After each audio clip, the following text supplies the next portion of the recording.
Okay, let's have a look at the 2024 Higher Level Maths Leaving Cert Deferred Paper 1, question 9. So the functions f and g are defined as follows. So we have these two functions here.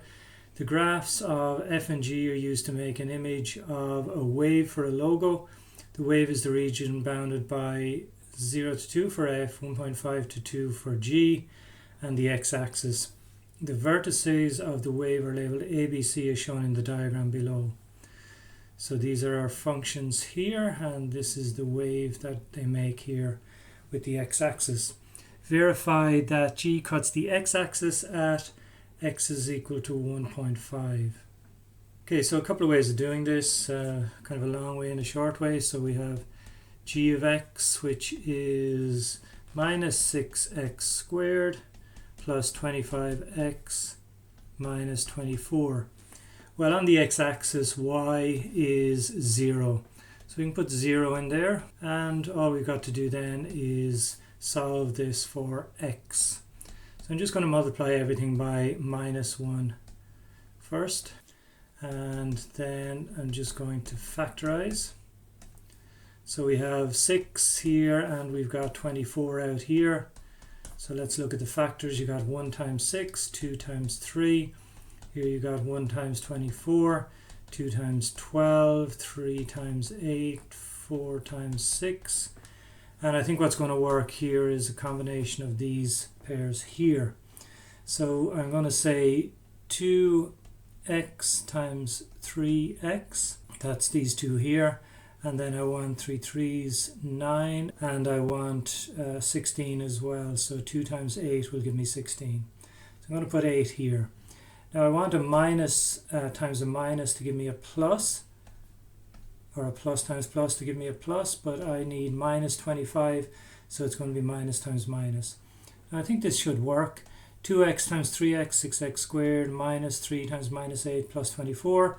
Here we got minus 9x, and then we have minus 16x, that's minus 25x. So that just means then that x is going to be equal to 3 over 2 or 8 over 3. So we were required to show that g cuts the x-axis when x is equal to 1.5. So we've done that. The other way of doing this is a lot shorter. What you can do here is, as I say, you know that on the x-axis y is equal to 0. So all we got to do is put 1.5 into our function.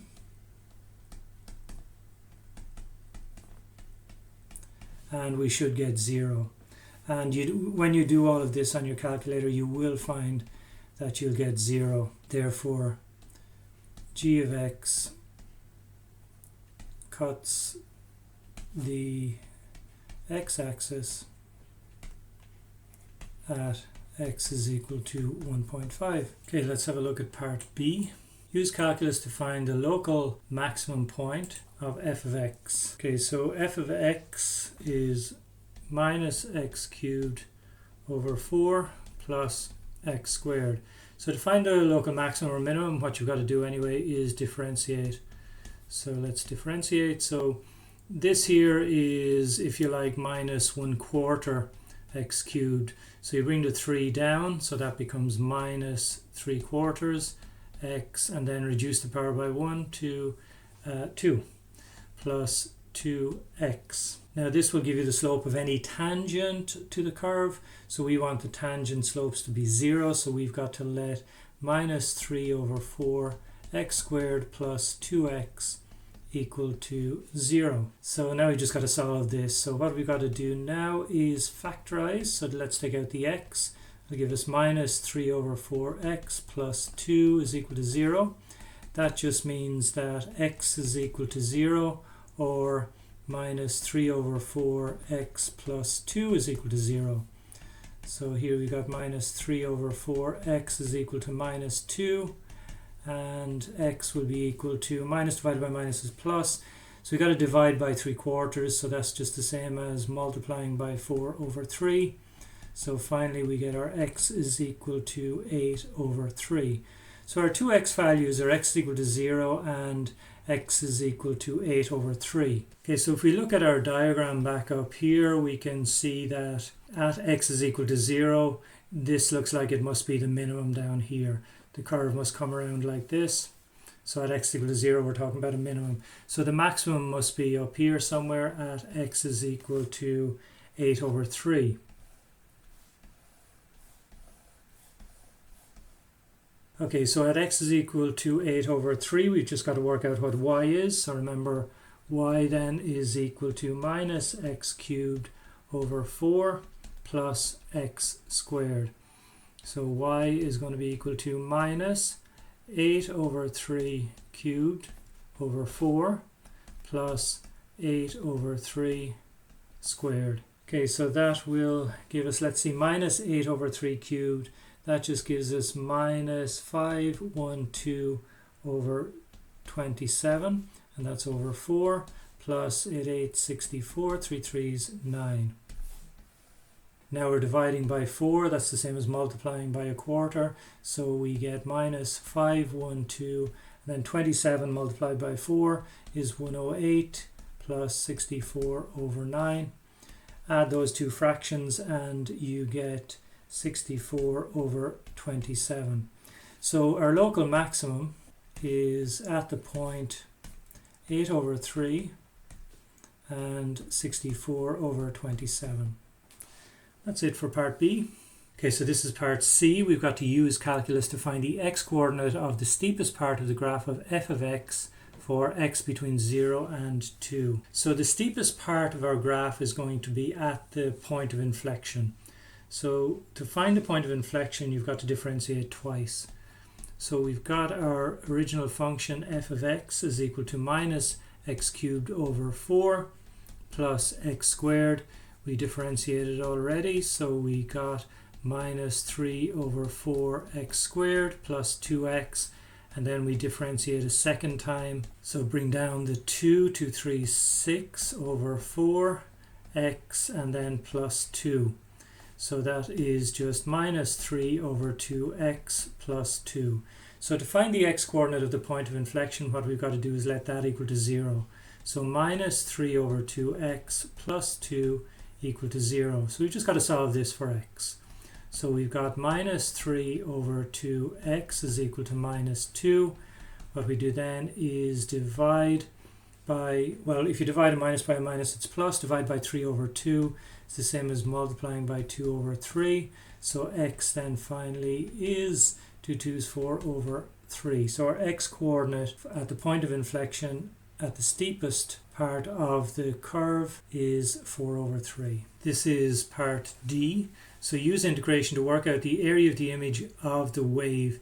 That is the area bounded by fg and x between 0 and 2. And they give us our two functions down here. So what I'm going to do is we've got to find this area here, the area of the wave. So what I'm going to do is find the area underneath this curve between 0 and 2. That'll be all of this area here. Then I'm going to find the area underneath this curve G between this point here, which we worked out earlier as 1.5 and 2. That'll give me this area. Then I'm going to subtract those two. That'll give me the area of my wave. So let's work through all of that. So we've got to integrate between 0 and 2, f first of all, and f was minus x cubed over 4 plus x squared, and then I'm going to subtract the integral from 1.5 to 2 of g, which is minus 6x squared plus 25x minus 24 with respect to x as well. So it's just a lot of tedious kind of algebra after that. Now let's integrate this first of all. So what we need to do is write down the minus, and there's 1 over 4. We've got to take the x, increase the power by 1, so that brings it up to 4, and then divide by the power. So these two are multiplied. Plus, take the power increase by 1, so it's going to be x cubed, divide by the power, which is 3.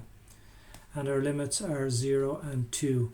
You don't have to put in the constant of integration when you're doing definite integrals. Okay, so let's integrate this. So we got minus 6x cubed over 3 plus 25. This is x to the power 1, so we've got to increase that to 2, and then divide by 2, and then there's a next part of 0 here if you like, so we're going to take the 24 x to the power of 1 divided by 1, so it's just minus 24x. Our limits are 1.5 and 2. Okay, so next thing I'm going to do is just put in our limits, the 0 and 2 and the 1.5 and 2. So first of all, I've got minus x to the power of 4, so that's 2 to the power of 4, over, put in 16 here for 416, plus 2 cubed over 3, and then I've got to subtract what I get when I put 0 in. But I can see that if I put 0 in here and 0 in here, I'll just end up with 0 for this entire term. So I'm just going to put in a 0 here. Okay, let's do the second one then. So it is minus 6, and we've got to put in 2, which we cube, divided by 3, plus 25, 2 squared over 2, minus 24 times 2. And then we've got to subtract what we get when we put in 1.5. I'll just put that in down here. So it's minus 6 times 1.5 cubed over 3, plus 25 times 1.5 squared over 2, minus 24 times 1.5. And that is g with the limits substituted in. Here we get minus 2 to the power of 4, which is 16, divided by 16, which is just 1. So we've got minus 1 there. Here we've got 2 cubed, which is 8 over 3, so it's just plus 8 over 3. Minus. Okay, let's work all of this out. Here we have 2 to the power of 3, which is 8, 6 8's 48 over 3. So 2 2's are 4, divided by 2 is 2, 2 25's plus 50, and then 2 24's minus 48. Here we've got 1.5 cubed times 6 over 3. So when you do that, you'll find you'll get minus 27 over 4. When you do this here, you'll find you'll get plus 225 over 8. And then we have minus 36 out here at the end. Okay, so when you do this on your calculator here, you'll get 5 over 3. And then we have this part here, you should get minus 14. And then this part here, you should get 117, minus 117 over 8. Combined with this minus here will give you plus 117 over 8. Okay, so let's just take away that bracket. We've got 5 over 3 plus 14 minus 117 over 8, and that will give us our final answer then of 25 over 24. We're not given units here, but I'll just put in units squared. So that's the area of our wave. So this is part 1 of section E. A company makes candles in the shape of a right circular cone. Each candle is made by pouring melted wax into a container. As it fills the container, the melted wax is always in the shape of a cone. The cone has radius r. Its height h is the same as the diameter. Show that V, the volume of the cone in centimeters cubed, is given by V is equal to 2 over 3 pi r cubed. Okay, so we know that the volume of a cone is 1/3 pi r squared h. But we're told in the question that h is the same as the diameter. The diameter is 2 radiuses.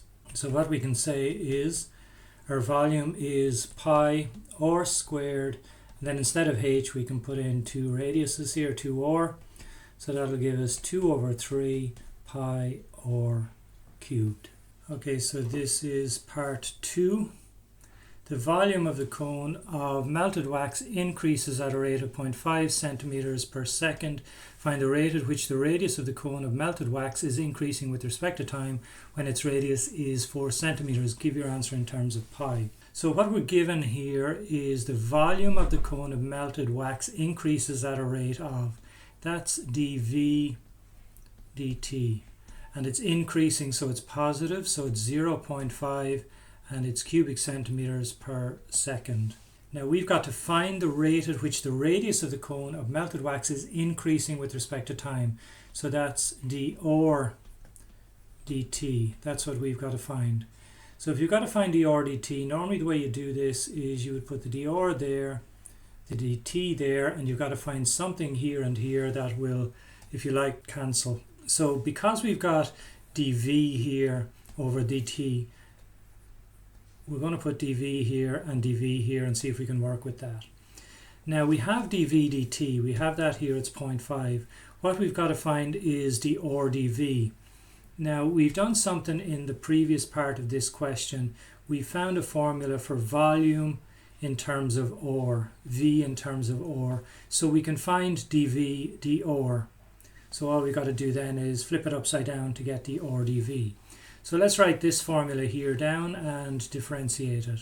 So we have v is equal to 2 over 3 pi r cubed. So if we differentiate v with respect to or, that'll give us, we'll bring the 3 down here.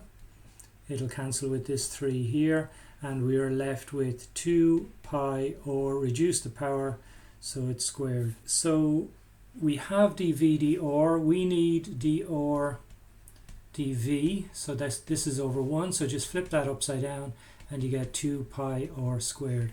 So this is our dr dv. Now we have everything we need to put into the right hand side of this equation.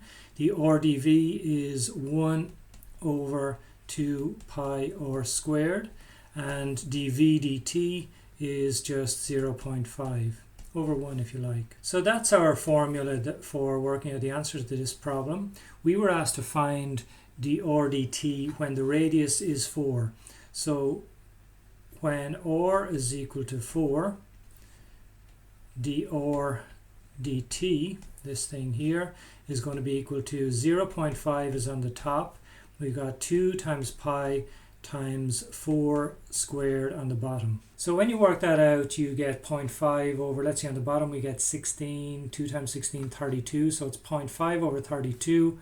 So let's multiply the top and the bottom by 2, that'll give me 1 on the top and 64 on the bottom, multiplied by pi. It says give your answer in terms of pi, so that's my answer. Now let's just look at the units here. We have to find dr dt, how the radius, which is length in centimeters, changes with respect to time. So it's going to be centimeters per second.